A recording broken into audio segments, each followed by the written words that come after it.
আসসালামু আলাইকুম। আমরা কাজ শক্তি ক্ষমতা অধ্যায়ের রাজশাহী বোর্ড ২০১৯ সালের প্রশ্নটা সমাধান করব। এখন একটা জিনিস খেয়াল করেন, প্রশ্নের এই যে দ্বিতীয় লাইনটায় আমি পাশে সংশোধিত লেখা আছে। এই শুরুতেই সংশোধিত লেখার কারণটা একটু বলে নেই। এই প্রশ্নটা ২০১৯ সালে যখন এসেছিল তখন প্রশ্নের যে তথ্য বা উপাত্ত ছিল, সেই তথ্য বা উপাত্তর মাধ্যমে যদি ম্যাথটা সলভ করতে যাওয়া হয়, দেখা যায় যে কর্মদক্ষতা ১০০%-এর বেশি চলে আসে। এই কারণে কর্মদক্ষতা তো ১০০%-এর বেশি হতে পারে না। আমরা এখানে যে ক্ষমতাগুলা দেওয়া আছে, অশ্ব ক্ষমতাগুলি, এইগুলার ডেটা বা তথ্যগুলাকে একটু পরিবর্তন করে নিয়েছি, যাতে করে কর্মদক্ষতাটা কখনোই ১০০%-এর বেশি না আসে। সুতরাং হয়তোবা প্রিন্টিং মিস্টেকের কারণে বোর্ড পরীক্ষার প্রশ্নে কর্মদক্ষতাগুলা অ্যাকচুয়ালি 100%-এর বেশি চলে আসছিল। সো আমরা সংশোধিত অবস্থায় ম্যাথটা করব। ওকে, চলেন এখন তাহলে প্রশ্নটা পড়ি আমরা। দেখেন, পানিপূর্ণ একটা সাঁতার পুকুরের মাত্রা, মাত্রা বলতে আসলে ডাইমেনশন বোঝায় যে পুকুরটার দৈর্ঘ্য প্রস্থ উচ্চতা কত। তাহলে এইখানে আমরা যদি পুকুরটার দৈর্ঘ্য প্রস্থ উচ্চতার দিকে তাকাতে যাই, দৈর্ঘ্য হচ্ছে 25 মিটার, প্রস্থ 10 মিটার এবং উচ্চতা হচ্ছে 3 মিটার। তাহলে দৈর্ঘ্য প্রস্থ উচ্চতা তিনটা দেওয়া আছে। এখন ১০ অশ্বক্ষমতা সম্পন্ন একটা পানির পাম্প এই পুকুরটি ৩০ মিনিটে খালি করতে পারে, আর অপর একটি পানির পাম্প যেটা ২৫ অশ্বক্ষমতা সম্পন্ন একই কাজ ১৫ মিনিটে করতে সক্ষম। তাহলে দুটি পাম্প একত্রে ব্যবহৃত হলে পুকুরটি খালি করতে কত সময় লাগবে সেটা জিজ্ঞেস করা হয়েছে। ওকে, এখন আমি প্রথমে এই গ নাম্বারটা নর্মাল যে ঐকিক নিয়মে আমরা সমাধান করেছি এর আগে বাচ্চাবেলায় নবম দশম শ্রেণীতে বা আরো আগে পাটিগণিতে আমরা চৌবাচ্চা ফাঁকা করার যে ম্যাথগুলা করেছি বা কিছু লোক একসাথে কাজ করার যে ম্যাথগুলা করেছি, সেই কনসেপ্টে আগে গ নাম্বার করাবো। তারপর আমি পদার্থবিজ্ঞানের কনসেপ্ট দিয়ে ক্ষমতা অনুযায়ী ম্যাথটা করাবো, দেখাবো যে দুই ক্ষেত্রে অ্যান্সারটা একই রকমই প্রাসঙ্গিকই আসবে। ওকে, তাহলে গ নাম্বারটা আমরা অ্যান্সার করতে শুরু করি। প্রথমেই খেয়াল করে দেখি আমাদের যে এইখানে প্রথম পাম্পটা ৩০ মিনিটে খালি করতে পারে পুকুরটা। তাহলে প্রথম পাম্প 30 মিনিট সময়ে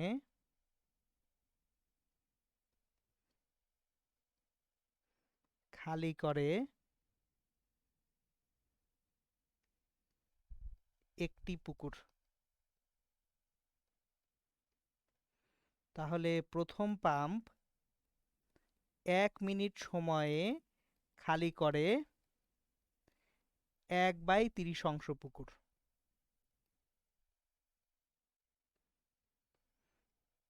তাহলে প্রথম পাম্পটা আমার ১ মিনিটে ১/৩০ অংশ পুকুরের ফাঁকা করতেছে। ওকে, এখন দ্বিতীয় পাম্প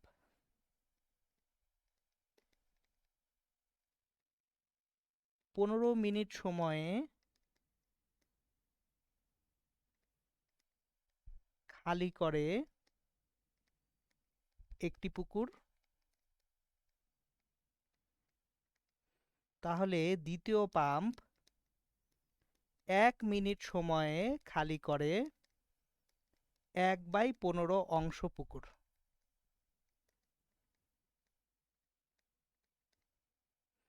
তাহলে এই যে দেখেন দুইটা পাম্প একত্রে ১ মিনিটে কতটুকু ফাঁকা করে সেটা এখন দেখতে পারবো আমরা। তাহলে দুইটি পাম্প একত্রে ১ মিনিট সময়ে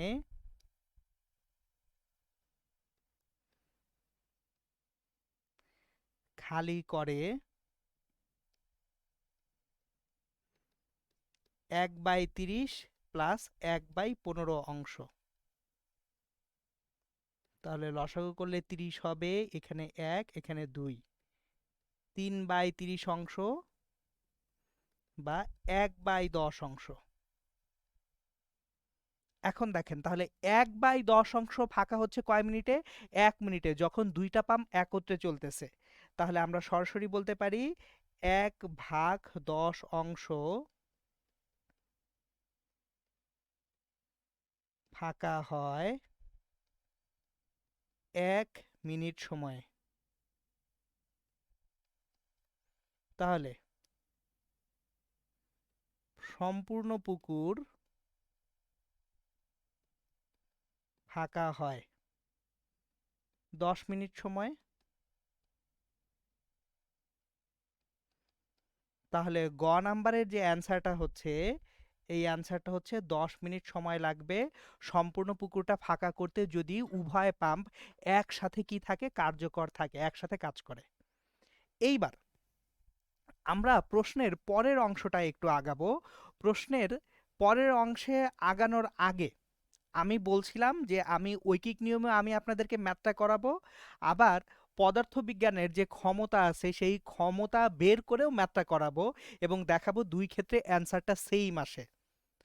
চলেন, আপনারা পরীক্ষায় যে কোনো প্রসিডিউর ফলো করলেই হবে, ঐকিক নিয়মে করলেও হবে ইনশাল্লাহ, আবার ক্ষমতা দিয়ে কাজটা করলেও এখানে ম্যাথটা হবে, কারণ দুইটা রেজাল্ট একই আসবে। চলেন আমরা গ নাম্বার অল্টারনেটিভ করব। গ, এটা অল্টারনেটিভ সমাধান। এখন একটা জিনিস আগে খেয়াল করি আমরা, আমাদের যে পুকুরটার মাত্রা দেওয়া আছে 25, 10, 3, তাহলে পুকুরের আয়তন, পুকুরের আয়তন ভি ইকুয়ালস টু 25 × 10 × 3 ঘন মিটার। তাহলে 750 ঘনমিটার হচ্ছে পুকুরের আয়তন। তাহলে 750 ঘনমিটার যদি আয়তন হয়, এই পুকুরের ধারণ ক্ষমতা কত সেটা আমাদের এখন দেখা দরকার। 1 ঘনমিটার জায়গায় যদি পানি রাখি, সেখানে কিন্তু 1000 কিলোগ্রাম পানি থাকে, কারণ পানির ঘনত্ব কত, 1000 কিলোগ্রাম প্রতি কিউবিক মিটারে।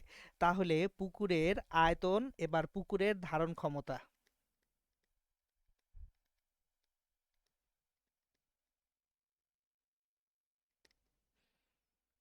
এই যে ধারণ ক্ষমতাটা, এটাই হচ্ছে পানির ভর এম। পুকুর যে পরিমাণ পানি ধারণ করতে পারে সেটাই হচ্ছে আমার মোট পানির ভর। তাহলে ধারণ ক্ষমতা হবে 750 ইন্টু 1000 কিলোগ্রাম, 750,000 কিলোগ্রাম। এখন পুকুর খালি করতে কৃতকাজ, আমার পুকুরটা খালি করতে কৃতকাজ ডাব্লু কত। এখন একটু খেয়াল করেন, যারা আমার এই চ্যাপ্টারের কনসেপ্টগুলা আমার সঙ্গে পড়ছেন, আমি কিন্তু সুন্দর মতো একটা কুয়া থেকে পানি তুলতে গেলে কৃতকাজ কত হবে সেটা আপনাদেরকে কনসেপ্টে পড়াইছি, এবং আপনাদের সুন্দর মতো আমি পড়াইছি যে একটা পানিপূর্ণ পাত্রকে যদি পানি শূন্য করি এবং পানিটাকে যদি পৃষ্ঠে তুলি, কৃতকাজ কত হয়, mgh/2। তাহলে এখানে কৃতকাজ ডাব্লিউ ইকুয়ালস টু mgh/2। তাহলে এম হচ্ছে 750,000 ইন্টু জি হচ্ছে 9.8, আর এইচটা হচ্ছে এখানে 3 মিটার। তাহলে h/2, 3/2। আসলে h/2টা কেন হয়, পানির ভরকেন্দ্রের সরণ বিবেচনার কারণে। তাহলে 750,000 ইন্টু 9.8 ইন্টু 1.5, এটা যদি আমরা নিই 11.025 ইন্টু 10⁻6 জুল, এতটুকু আমাদের কাজ করতে হবে, ঠিক আছে। এখন এই যে কাজটা করতেছি, এই কাজটা প্রথম পাম্প করে 30 মিনিটে খালি করে, প্রথম পাম্পটা এই কাজটুকু করে 30 মিনিটে।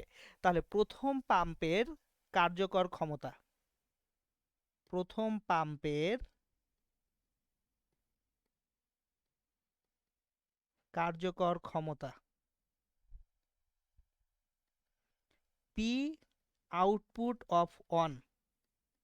একটা পাম্প থেকে আমরা যে কাজটুকু পাই সেটা কি, অলওয়েজ আউটপুট। তাহলে পি আউটপুটটা কত হবে, কৃতকাজ W 11.025 into 10⁻6, 11.025 into 10⁻6 divided by 30 minute সময়, 30 ইন্টু 60 সেকেন্ডে নিয়ে নিলাম, তাহলে ওয়াট পেয়ে যাব। তাহলে আমরা যে ভ্যালুটা বের হয়েছে, এটাকে যদি 1800 দিয়ে ভাগ করি, 6125 ওয়াট পাবো আমরা প্রথম পাম্পের কি কার্যকর ক্ষমতা। আর দ্বিতীয় পাম্পের কার্যকর ক্ষমতা,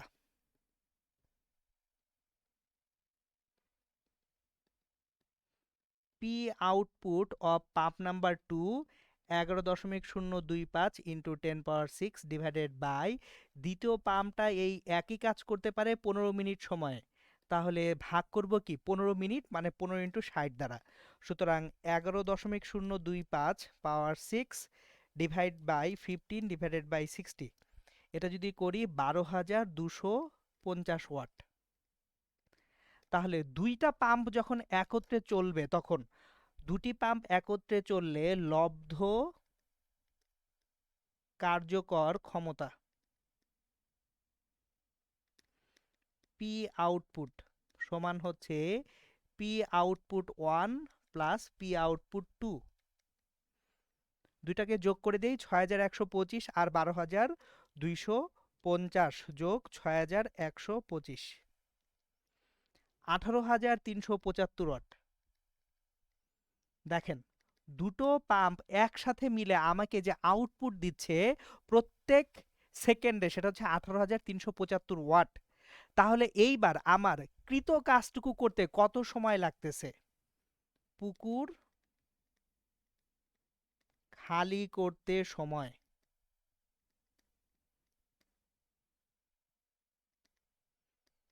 T ইকুয়ালস টু মোট কৃত কাজ W ডিভাইডেড বাই মোট কার্যকর ক্ষমতা P output 11.025 into 10⁻6 divided by 18,375 এত সেকেন্ড।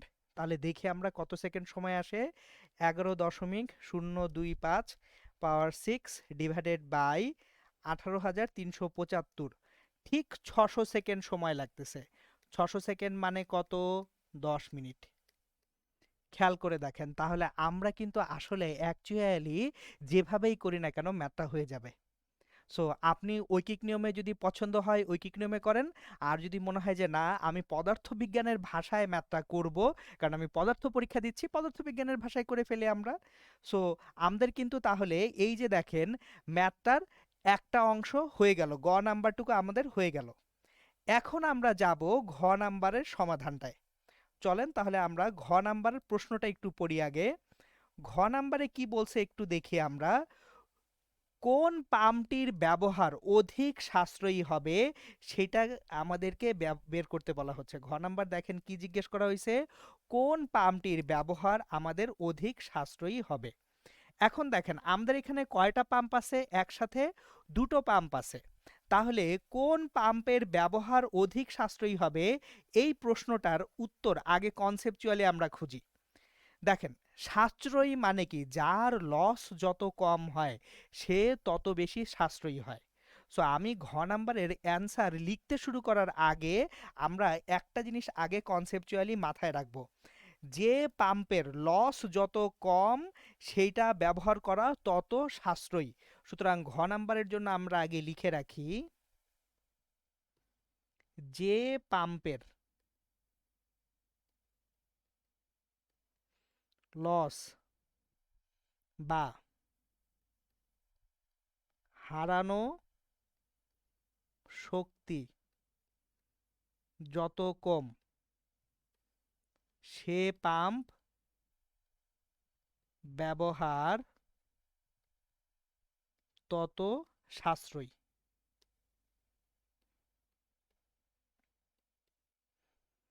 এখন তাহলে এখান থেকে একটা জিনিস দেখি, যার লস কম হবে তার আউটপুট বেশি। এখন আউটপুট বেশি হলে ইফিসিয়েন্সি বা কর্মদক্ষতা কি হবে? বেশি হবে। তাহলে যে পাম্পের লস যত কম সে পাম্পের ইফিসিয়েন্সি বা কর্মদক্ষতা তত বেশি। তাহলে যার কর্মদক্ষতা বেশি হবে তার ব্যবহার সাশ্রয়ী হবে। সুতরাং আমরা আগে অ্যান্সারটা গাণিতিকভাবে বের করার আগে কনসেপ্টটা বুঝে নিলাম। এইবার অ্যান্সার বের করা খুব সহজ।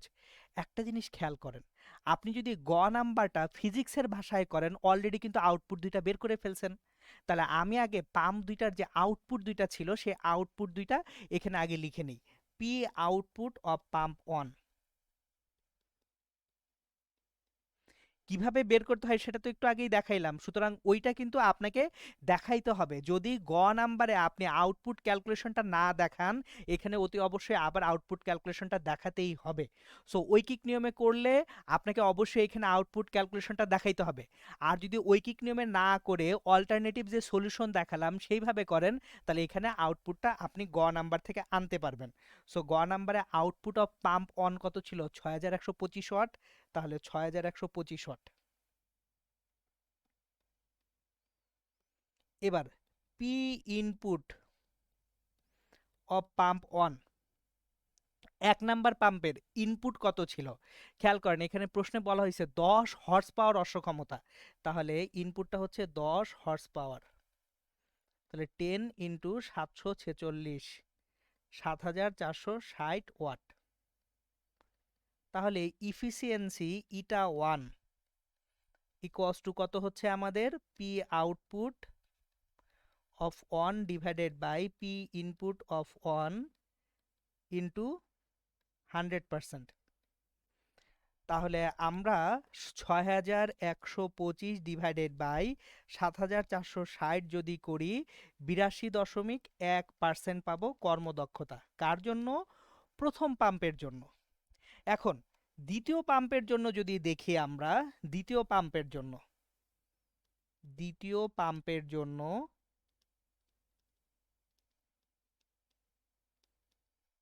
পি আউটপুট অফ 2 12,250 ওয়াট বের করেছিলাম। এখন পি ইনপুট অফ 2, খেয়াল করেন আমি আপনাদেরকে থিওরি যখন পড়িয়েছি এই চ্যাপ্টারের, বারবার একটা কথা বলছি, কোনো যন্ত্রের গায়ে যেটা লেখা থাকে সেটা হচ্ছে তার ইনপুট। তাহলে যখন আমি বলতেছি 25 হর্স পাওয়ার ক্ষমতা সম্পন্ন অপর একটি পানির পাম্প, তার মানে আমি এই 25 হর্স পাওয়ার কিন্তু বলতেছি ইনপুট। সুতরাং দ্বিতীয় পাম্পের ইনপুটটা হচ্ছে 25 হর্স পাওয়ার। 25 হর্স পাওয়ার, তাহলে 25 ইন্টু 746 ওয়াট কত আসে আমরা দেখি। 25 ইন্টু 746, 18,650 ওয়াট। তাহলে eta 2 equals to P output of 2 divided by P input of 2। Output 12,250 divided by input 18,650 into 100%। আচ্ছা এখানে পাশেও 100% লিখে দিয়েন। অ্যাকচুয়ালি এখানে পাশেও 100% লিখে না দিলে জিনিসটা ঠিক থাকবে না, যেহেতু ডান পাশে আমি 100% লিখতেছি। একটু সরিয়ে নেই। Eta 2 equals to P output of 2 divided by P input of 2 into 100%। এটা ইকুয়াল টু কত আসে সেটা আমরা দেখি। 12,250 ডিভাইডেড বাই 18,650, 65.68%। তাহলে বোঝাই যাচ্ছে ইটা 1টা ইটা 2 এর থেকে বড় হয়ে গেছে। তাহলে প্রথম পাম্পের কর্মদক্ষতা দ্বিতীয় পাম্পের কর্মদক্ষতা অপেক্ষা বড়। সুতরাং আমরা এখানে তাহলে শেষ পর্যন্ত মন্তব্যটা কি লিখব? প্রথম পাম্প ব্যবহার অধিক সাশ্রয়ী হবে।